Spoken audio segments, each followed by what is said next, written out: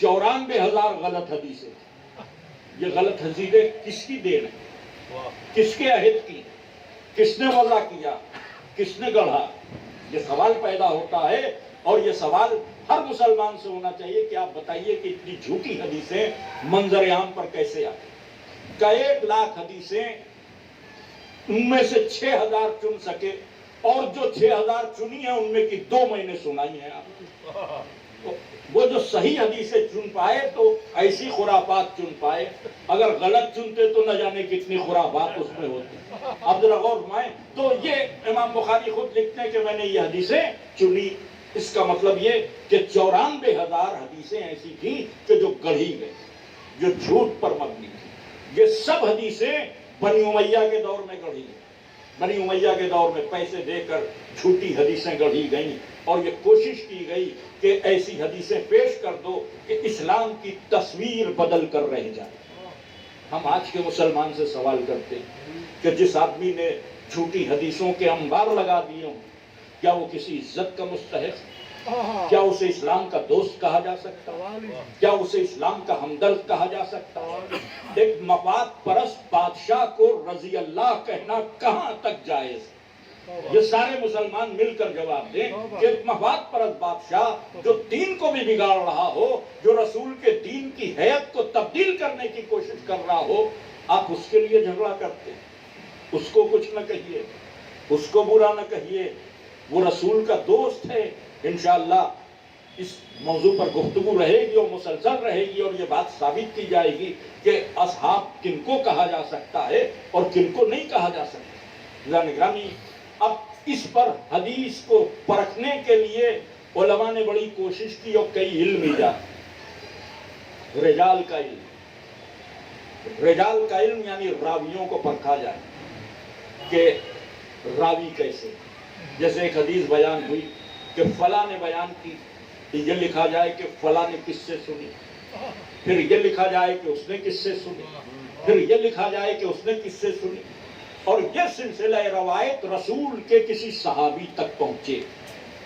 اب بیچ میں 8, 10, 11 جتنے بھی راوی ہیں، جتنے بھی لوگ ہیں، جتنے بھی رجل ہیں، انہی کو پرکھنا علم رجال کا کام ہے کہ ان میں جھوٹے کتنے ہیں، ان میں سچے کتنے ہیں، بیان کرنے والے ثقہ ہیں، ان کا مذہب کیا ہے، ان کی فکر کیا ہے، ان کا عقیدہ کیا ہے، کس سے جڑے ہیں. اس بنیاد پر علماء فیصلہ کرتے ہیں کہ کون سی حدیث صحیح ہو سکتی ہے، کون سی غلط. بیچ کے راوی سب سچے ہوں، کوئی ایک بھی ان میں جھوٹا نہ ہو. اس بنیاد پر اگر کوئی روایت رسول کے کسی صحابی تک پہنچ جائے تو اس کو صحیح روایت کہتے ہیں. اسی کے لیے کہتے ہیں صحیح السند ہے، اسی کو کہتے ہیں قوی ہے، اسی کو کہتے ہیں حسن ہے، مختلف نام. اگر کوئی ایک راوی بھی بیچ میں کمزور ہے تو کہا جائے گا ضعیف روایت. کیا کہا جائے گا؟ ضعیف.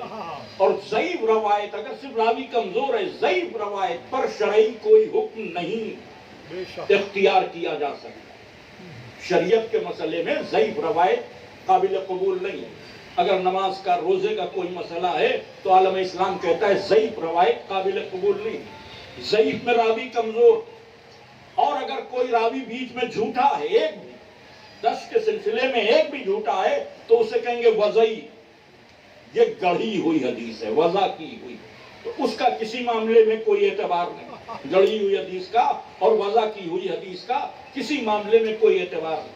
اب اگر یہ آپ ذہن میں محفوظ کر سکے کہ حدیثیں پرکھی کیسے جاتی ہیں، روایت کیا ہے، راوی کون ہیں، سندیں کیا ہے، یہ سلسلے ہمارے کیا بھی ہے. چنانچہ آیت اللہ ہوئی نے رجال پر پوری کتاب لکھی ہے، اور ہم نے اپنے رجال کو پرکھا، شیعہ راویوں کو، کیونکہ بیچ میں بخاری اور صحاح ستہ کے جو راوی ہیں انہوں نے ان راویوں کو بھی متروک کر دیا کہ جو شیعہ تھے. یہ لکھا کہ ثقہ ہیں، سچے ہیں، اچھے، ان سے اس لیے روایت نہیں لیتے کہ یہ شیعہ ہیں. اب غور میں کہ اس بنیاد پر روایتوں کو رد کیا گیا کہ ان سے اس لیے روایت نہیں لیتے کہ شیعہ ہیں. ان سے روایت لے لیتے ہیں جو ابن ملجم کا قصیدہ پڑھتے ہیں. دیکھیں اسی بخاری میں ان سے روایت ہے جنہوں نے ابن ملجم کا قصیدہ پڑھا. بخاری کا وہ راوی ہے ابن عامر ملعون کہ جو ہر نماز پہ حضرت علی پہ لعنت کرتا ہے، وہ بخاری کا راوی ہے۔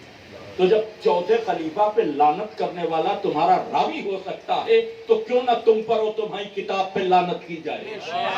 صلوات بھیجیں محمد والے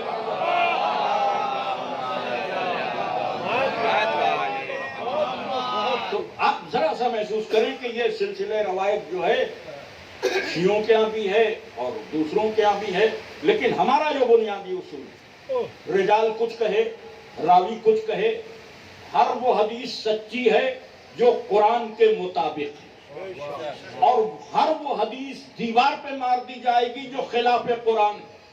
راوی کتنا بھی سچا ہو، حدیث مطابق قرآن ہونا چاہیے۔ راوی آپ کی نظر میں جھوٹا بھی ہو لیکن اگر حدیث قرآن کی تائید کر رہی ہے تو قابل قبول ہے۔ یہ اصول ہم کو اہل بیت دے کر گئے، یہ اصول ہم کو اہل بیت دے کر گئے۔ تو عزیزان گرامی، یہ جو حدیث کے سلسلے ہیں اس اعتبار سے جب بات یہاں تک آ گئی کہ راوی پرکھا جائے گا، سندیں پرکھی جائیں گی، یہ سب کا پرکھا جائے گا، اس کے بعد ایک حدیث کو سچا مانا جائے گا۔ اب میں نے جس حدیث کی تلاوت کی، حدیث ثقلین، اس کی جتنی سندیں ہیں، جتنی بھی سندیں، ہر سندوں میں جو راوی ہیں علماء اہل سنت کے نزدیک سب ثقہ، سب سچے۔ دو حدیثیں ایسی ہیں کہ جن کی سچائی سے انکار ہی نہیں ہوگا، ایک حدیث ثقلین اور دوسرے حدیث غدیر۔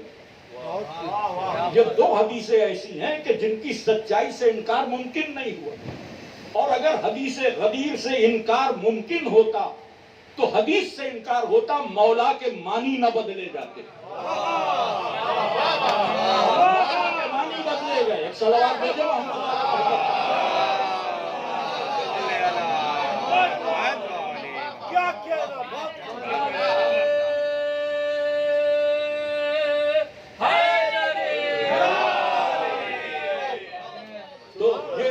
انکار ہے وہ صرف اس لیے ہے، مولا کے معنی میں جو تبدیلی ہے وہ صرف اس لیے ہے کہ حدیث غدیر سے انکار ممکن ہے۔ حدیث غدیر کی سندیں اور حدیث ثقلین کی سندیں، میں نے عرض کیا کہ 10 راوی کسی ایک روایت کو، ایک حدیث کو کسی ایک صحابی تک پہنچا دے تو معتبر ہو جاتی ہے۔ وہ حدیث ایسن ہو جاتی ہے کہ جس میں 5-10 صحابہ ہوں، 15-20 صحابہ کسی ایک حدیث کو بیان کریں تو اس کے اعتبار کا کیا کہنا؟ کیا میں عرض کروں کہ علماء اہل سنت کی تحقیق کیا؟ میں شیعوں کی بات نہیں کر رہا۔ ابن حجر مکی کہتے ہیں کہ حدیث ثقلین کو 70 سے زیادہ صحابہ نے بیان کیا، اور حدیث غدیر کو 150 سے زیادہ صحابہ نے بیان کیا۔ 150 صحابہ نے بیان کیا، 1800 سچے راوی ہیں جو بیچ میں آتے ہیں۔ یہ حدیث غدیر۔ حدیث ثقلین کے لیے لکھا کہ 70 سے زیادہ رسول کے صحابہ نے بیان کیا۔ تو اب حدیث ثقلین اور حدیث غدیر جیسی معتبر دوسری حدیث ممکن ہی نہیں ہے۔ اب غور میں کہ اتنی معتبر حدیث ہے کہ امام ذہبی نے لکھا کہ حدیث ثقلین سچی حدیث ہے، امام نسائی نے لکھا کہ حدیث ثقلین سچی حدیث ہے، امام ابن حجر عسقلانی نے لکھا کہ حدیث ثقلین سچی حدیث ہے، امام مالک نے موطا میں لکھا کہ سچی حدیث، احمد بن حنبل نے اپنی مسند میں لکھا کہ سچی حدیث۔ پہلی صدی ہجری سے لے کر آج تک کے محدثین حدیث ثقلین کو سچا لکھ رہے ہیں۔ ذہبی، نسائی سے لے کر آج کے محدثین میں جو بڑے بڑے نام ہیں، شیخ البانی جو سعودی عرب کے محدث ہیں، ابھی جلد ہی وہ اس دنیا سے رخصت ہو گئے، جو بہت بڑے محدث ہیں جنہوں نے صحاح کا کئی اعتبار سے اس کو جمع کیا ہے، کمپائل کیا ہے، ایک صحیح کتاب اس دور میں لکھنے کی کوشش کی ہے۔ ان کو بھی لکھنا پڑا کہ حدیث غدیر اور حدیث ثقلین رسول کی سچی حدیث ہے۔ امام ذہبی سے لے کر شیخ البانی تک جتنے محدثین ہیں سب کہہ رہے ہیں کہ یہ حدیث سچی ہے۔ تو جب حدیث سچی ہے تو مسلمانوں کو معلوم کیوں نہیں؟ بھئی سچی حدیث معلوم ہونا چاہیے نا۔ آپ کسی شیعہ سے پوچھئے حدیث ثقلین فوراً بتا دے گا قرآن اور اہل بیت۔ آپ کسی دوسرے فرقے کے مسلمان سے پوچھئے کہ دین کی اساس کیا ہے تو کبھی قرآن و اہل بیت نہیں کہیں۔ وہ کہے گا رسول نے فرمایا کہ تم میں 2 چیزیں چھوڑ کر جا رہے ہیں، قرآن اور سنت۔ اب ذرا غور فرمائیں کہ قرآن و اہل بیت کی جہاں کیا بیان ہوتا ہے؟ قرآن و سنت۔ آپ اکثر دیکھ لیں بڑے بڑے اسکالرز جو ہیں وہ قرآن و سنت کی بات کرتے ہوئے نظر آتے ہیں۔ وہ اسرار احمد تھے، اکثر وہ بھی اس حدیث کو دہراتے تھے۔ سب تو واٹس ایپ کی دنیا ہے، آپ کا خود دیکھا ہوا ہوگا کہ قرآن و سنت دو حدیثیں۔ ان حدیثوں کی جب آپ قرآن اور سنت والی حدیث کی تحقیق کریں تو آپ کو یہ سن کر حیرت ہوگی کہ نہ بخاری نے اس حدیث کو لکھا، نہ مسلم نے اس حدیث کو لکھا، نہ نسائی نے اس حدیث کو لکھا، نہ ترمذی نے اس حدیث کو لکھا۔ صرف سنن ابن داؤد میں آئی، لیکن بیچ میں جو حوالے آئے ہیں ان میں دو راوی جھوٹے ہیں۔ سنن ابن داؤد میں یہ حدیث ہے، اس میں دو راوی جھوٹے ہیں۔ مسند احمد بن حنبل میں یہ حدیث آئی تو ہے مگر کوئی راوی نہیں بیان ہوا، صرف حدیث بیان کر دی امام احمد بن حنبل نے کہ رسول نے کہا دو چیزیں چھوڑ کر جا رہے ہیں، قرآن اور سنت۔ کس سے سنا نہیں پتا، کس نے بیان کیا نہیں پتا۔ تو اس بنیاد پر جو مسلمانوں کے بنائے ہوئے اہل سنت اکابرین اور علماء کے اصول ہیں کہ جس حدیث کی سندیں نہ ملیں، راوی نہ ملے، وہ جھوٹی اور وضعی ہے۔ ایک وضعی اور جھوٹی حدیث پر پوری مسلک اہل سنت کی بنیاد ہے، جھوٹی حدیث پر۔ تو جب جھوٹ پر مسلک کی بنیاد ہوگی تو مسلک سچا نہیں ہو سکتا، مسلک سچا نہیں ہو سکتا ہے۔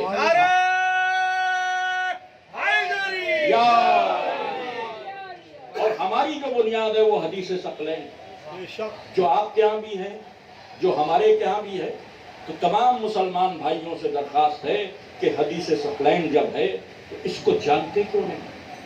اور علماء سے گزارش ہے کہ آپ نے اپنی قوم کے ساتھ کتنا بڑا دھوکہ کیا۔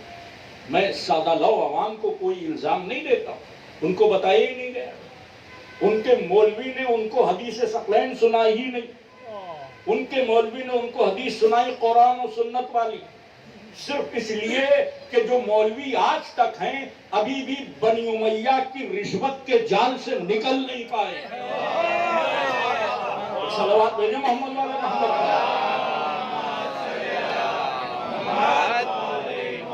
زمانہ گزر گیا مگر بنی امیہ کی نمک خواری کی عادت آج تک نہیں گئی۔ اب غور کیجئے کہ بنی امیہ پر کوئی حرف نہ آنے پا، یہ سارا سلسلہ ان بنی امیہ پرست جھوٹے ملاؤں کا ہے کہ جنہوں نے عوام کو حق جانتے نہیں دی۔ اور یہ معجزہ ہے اہل بیت کے کردار کا کہ عوام میں آج بھی ذکر اہل بیت ہے۔ شیعوں کی بات نہیں کر رہے ہیں، دوسرے جو لوگ ہیں وہ بھی اہل بیت کا ذکر کرتے ہیں، وہ بھی مولا کو مولا تسلیم کرتے ہیں، وہ بھی بیوی کو بطول تصور کرتے ہیں، مانتے ہیں اہل بیت۔ اور ان کے بعض علماء اہل بیت کی مد و ثنا بھی کرتے ہیں۔ مگر پھر میں علماء سے کہوں گا کہ آپ مد و ثنا کر کے بھی دوغلے پن کا شکار، آپ دوغلے پن کا شکار۔ آپ دیکھیے کہ بہت سے مدح کرنے والے علماء آتے ہیں، ہماری بزم میں بھی آتے ہیں، ہمارے یہاں بھی آ کر وہ ذکر اہل بیت کرتے ہیں اور ہمارے نوجوان خوش ہوتے ہیں، تعریف کرتے ہیں۔ اکثر یہ بھی کہتے ہیں کہ صاحب کوئی شیعہ کیا بیان کرے۔ اور یہ جو نوجوان کہتے ہیں تو یہ غلط نہیں کرتے ہیں، ہماری مجبوری ہے کہ ہم جس سے بھی علی علی سنیں ہم تعریف کرنے لگے۔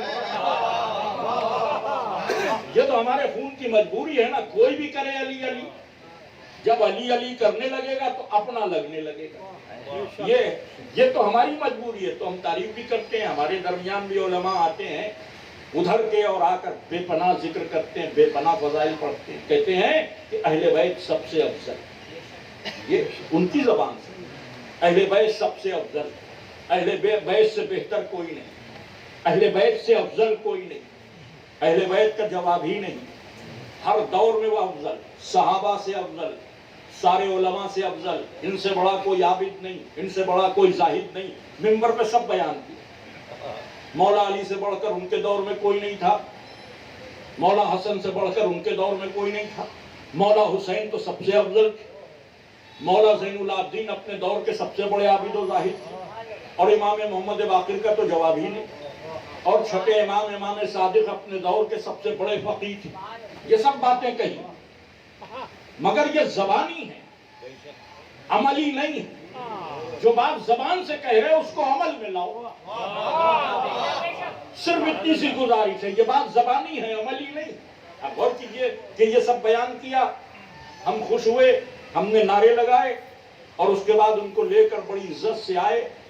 کھانا پینا ناشتہ جس چیز کا وقت تھا وہ کیا، ان کا خیر مقدم کیا، بہترین نذرانہ دیا، موٹا لفافہ دیا، اپنے ذاکرین سے زیادہ دینے کی کوشش کی. برا نہیں، یہ سیرت رسول، برا نہیں ہے، یہ سیرت رسول ہے. اس لیے کہ جب حضور فتح مکہ کے بعد چلنے لگے مدینے کی طرف تو جو مال ملا وہ مکے والوں میں بانٹ دیا جو نئے نئے مسلمان ہوئے. تو کسی نے شکوہ کیا کہ ہم تو آپ کے جانثار، آپ نے مال ان کو دے دیا. تو رسول اللہ نے کہا کہ کیا تم اس بات پر خوش نہیں کہ ان کو مال ملا اور تم کو میں ملا؟ صلوات بھیجا محمد علیہ.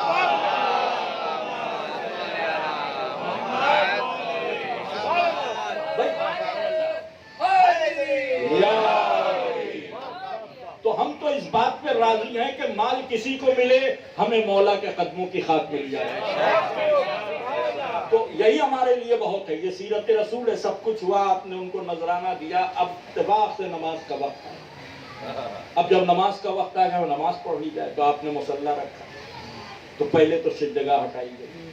پہلا عمل کیا ہوا کہ آپ کی جانماز میں سجدگاہ تھی انہوں نے ہٹائی. اب کھڑے ہوئے، ہاتھ باندھ لیے. یہی عملی دوغلاپن ہے.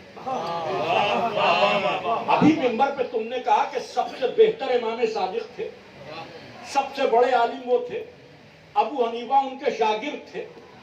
ابھی جب یہ اقرار کیا تو اب جب مصلی پر آئے ہو تو امام صادق والی نماز پڑھو گے کہ ابو حنیفہ والی نماز پڑھو گے؟ ایک صلوات بھیجے محمد علیہ.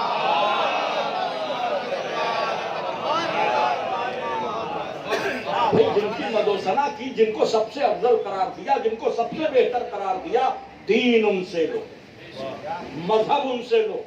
تب اس حدیث پر عمل ہوگا کہ تم میں دو چیزیں چھوڑ کر جا رہا ہوں، ایک قرآن، دوسرے اہل بیت. اگر ان دونوں سے متمسک رہے تو کبھی گمراہ نہیں ہوگا. ان دونوں میں کبھی الگاؤ نہیں ہوگا، یہاں تک کہ حوض کوثر پر مجھ سے آن ملو گے. انشاءاللہ کل اس پر مزید گفتگو ہوگی. بات کو مختصر کرتے ہوئے کہ رسول اللہ یہ حدیث کہہ کر اس دنیا سے ارشاد فرما کر رخصت ہو گئے، اور اس کے فوراً بعد دنیا نے جو کیا وہ آپ کے پیش نظر. سب سے پہلے جس کو چھوڑا وہ اہل بیت کی ذوات مقدسہ، ان کو چھوڑ دیا گیا. اب دیکھیے کہ کس صورت سے چھوڑا گیا. تاریخ میں تمام مناظر، اور آپ جانتے بھی ہیں حضور کی وفات کو صرف 1 مہینہ گزرا، 1 مہینے سے زیادہ نہیں. 1 مہینہ حضور کی وفات کو جب گزر گیا تو حضور پاک کی وفات کے 1 مہینے بعد ایک دن مولائے متقیان مزمحل قدموں سے گھر میں آئے. بنت نبی نے استقبال کیا اور ایک سوال کر دیا. آپ اہل بیت کے درد کو محسوس کریں. سوال کیا کہ یا علی، ہم نے سنا ہے کہ لوگ تم کو سلام نہیں کرتے. یہ نبی کے بعد ہیں اہل بیت کہ ہم نے سنا ہے کہ لوگ تم کو سلام نہیں کرتے. علی کا جواب آپ کو اور تڑپا. علی نے کہا رسول کی بیٹی آپ یہ کیا کہہ رہی ہیں، لوگ سلام نہیں کرتے؟ ارے جب میں سلام کرتا ہوں تو لوگ جواب نہیں دیتے. یہ دور کس پر ہے؟ نبی کے ان اہل بیت پر کہ جو قرآن کے ساتھ. کوشش یہ کی گئی کہ منظر سے پس منظر میں کر دیا جائے اہل بیت. گرامی آپ یقین جانیے کہ نام و نشان مٹا دیا گیا ہوتا اہل بیت اطہار کا اگر بیچ میں کربلا نہ ہو. کربلا اس محاذ کا نام ہے کہ جس نے عظمت اہل بیت کو زندہ رکھا، ورنہ انسانی ذہنوں سے یہ عظمتیں محو کر دی جائیں. امام حسین نے بتایا کہ اہل بیت کی عظمت کیا. کربلا میں آ گئے، اور جب کربلا میں آ گئے تو بے دینوں کے چہروں کو بے نقاب کر دیا، ظالموں کو رسوا کر دیا، مظالم کی داستان منظر عام پر آ گئی. اب لوگ صرف کوشش کرتے ہیں کہ ظلم کی داستانوں کے پردے ڈالے جائیں. صرف کوشش کرتے ہیں, ہو کچھ نہیں پاتا. اور جب کچھ ہو نہیں پاتا تو کربلا کی مخالفت کرتے ہیں. ذکر حسین نہ کیا جائے, مجلس نہ کی جائے, ماتم نہ کیا جائے, علم, تعزیے, یہ شرک, یہ بدعت, یہ کہاں وہ کہاں, اتنے قسم کی باتیں ہوتی صرف اس لیے کہ کربلا ظالموں کے چہروں کو بے نقاب کر رہی ہے. جو کام کربلا نے کیا تھا وہ کام ذکر کربلا آج تک کر رہا. آپ اس ٹیرس پہ جو مجلس کر رہے ہیں یہ نہ سمجھیں کہ کوئی بہت معمولی کام ہو رہا ہے. یہ مجلس نہیں ہو رہی ہے, یہ اہل بیت کے جو دشمن ہیں وہ بے نقاب ہو رہے ہیں, اور اس حکمت سے بے نقاب ہو رہے ہیں کہ ہم تو صرف مظلوموں کو رو رہے ہیں لیکن ظالموں کے چہرے کا رنگ اپنے آپ اڑا رہے ہیں. اور میں کہ اس بات کو سمجھنا ہو تو امام غزالی بہت بڑی شخصیت ہے, ان کا فتویٰ آپ سن لیجیے. امام غزالی کہتے ہیں کہ وائس پر مقتل کربلا کا ذکر حرام ہے. تو جب امام غزالی سے پوچھا گیا کہ آپ کا یہ فتویٰ سمجھ میں نہیں آیا, کہ اس لیے کہ جب ذکر کربلا کرو گے تو بغض صحابہ پیدا ہوگا. اس کا مطلب اس حقیقت کو امام غزالی جانتے ہیں کہ جن کو وہ صحابہ شمار کرتے ہیں وہ ہیں ظالم اور وہ ہوتے ہیں بے نقاب, تو صحابیت کی نقاب اتر جاتی ہے. بغض صحابہ نہیں پیدا ہوتا ہے, بعض کیریکٹر پر سے صحابیت کی چادر کھینچ لی جاتی ہے. وہ ان کو گوارا نہیں ہے کیونکہ وہ حکومت والے ہیں. اسی لیے طرح طرح کے فتوے ہیں, کچھ اغیار کی طرف سے آتے ہیں, کچھ ہمارے بھی خرید لیے جاتے ہیں. جو عزاداری کو آج تک نہ سمجھ پائے, جو عزاداری کی روح پہ گفتگو کرتے ہیں, صاحب آپ کی عزاداری سے کیا فائدہ, کوئی حسین تو پیدا نہیں کر سکے. آپ کا دماغ خراب, آپ کا دماغ خراب. ایک لکھنؤ کے ذاکر نے بڑی خوبصورت بات کہی, اللہ اسے سلامت رکھے. اس نے کہا کہ حسین وہ نام ہے کہ جس کو اللہ نے فہرست امامت میں تو دہرایا نہیں. جب حسین فہرست امامت میں نہ دہرائے گئے, آپ کی اوقات کہ آپ حسین پیدا کریں, آپ حسینی بن جائیں, یہی آپ کی معراج ہے. اور حسینی بننے کے لیے اس فرش پر آنا پڑے گا, اس فرش اعضا پر آنا پڑے گا, کیونکہ یہیں سے حسینیت کے مشن کی شروعات. بس گفتگو تمام ہو گئی, رولانے کے لیے بیٹھے ہیں. عشرہ اربعین کے حوالے سے یہ پہلی گفتگو ہے. بے کسوں کے چہلم کی یاد منانے کے لیے آپ جمع ہوئے. یہ ان کا چہلم ہے کہ جن کا چہلم ہو نہ سکا. گرامی, جن کے وارث اپنے ورثہ پہ رو نہ سکے. بس طولانی گفتگو نہیں, آنکھوں میں آنسو آ جائیں, یہی مجلس کی کامیابی کی ضمانت ہے.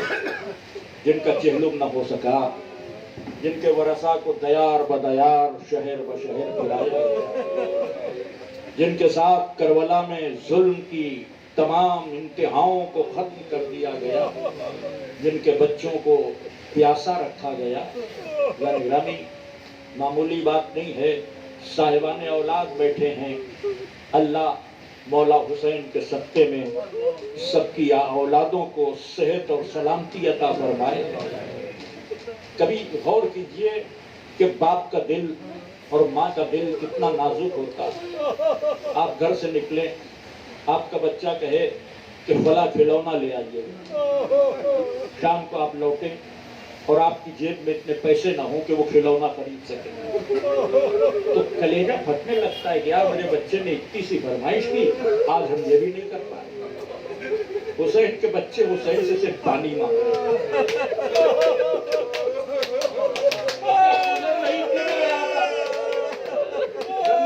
بچے صرف پیاس, آئے پیاس, کیا گزر رہی تھی میرے آقا پہ میں نہیں عرض کر سکتا. کیا بھیگ گئی جب سکینہ نے سوکھے ہوئے ہونٹ دکھائے. گرامی, کتنی پیاس تھی, میں کیا عرض کروں. کربلا میں کتنی پیاس تھی. صافی محرم سے پانی بند تھا, بچے پانی سے پریشان تھے. ایک خیمے سے دوسرے خیمے میں جاتے تھے، سکینہ سر جھکا کر عباس کے سامنے کھڑی ہو جاتی، میرے آقا کا کلیجہ پھٹ جاتا تھا۔ بیلچہ لیے ہوئے صحرائے کربلا میں کنویں کھود رہے ہیں۔ ارباب مقاتل نے لکھا کہ ایک نہیں 7 کنویں کھودے غازی نے، مگر پانی نہیں نکلا۔ بچوں کی پیاس دیکھی نہیں جا رہی ہے۔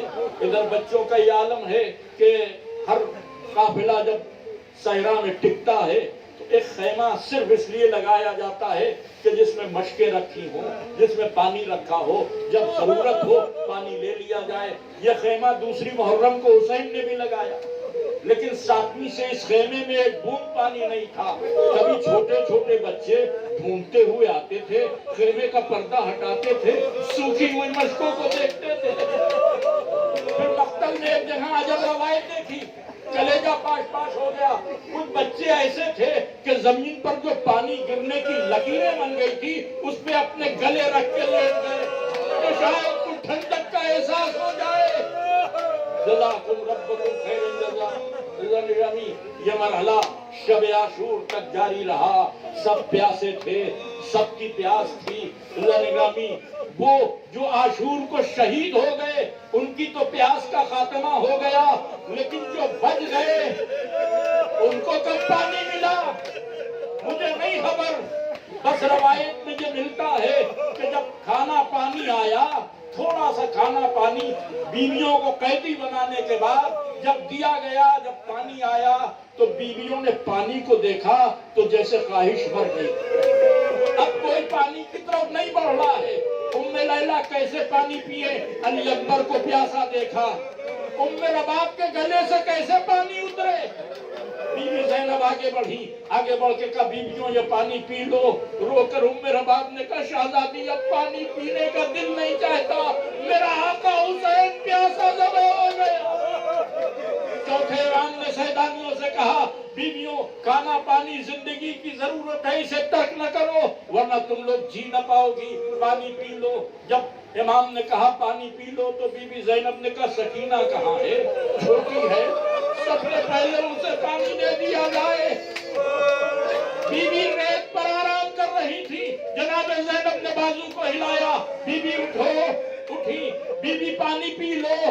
چونک کر کہا کیا میرے امو آ گئے، کیا میرے چچا آ گئے؟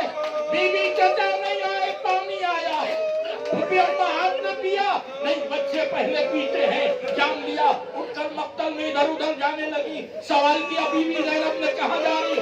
آپ ہی نے تو کہا بچے پیتے ہیں، میرا علی اکبر سب سے چھوٹا ہے، اپنے بھائی کو پانی پلاؤں گی، اس کے بعد میں پانی۔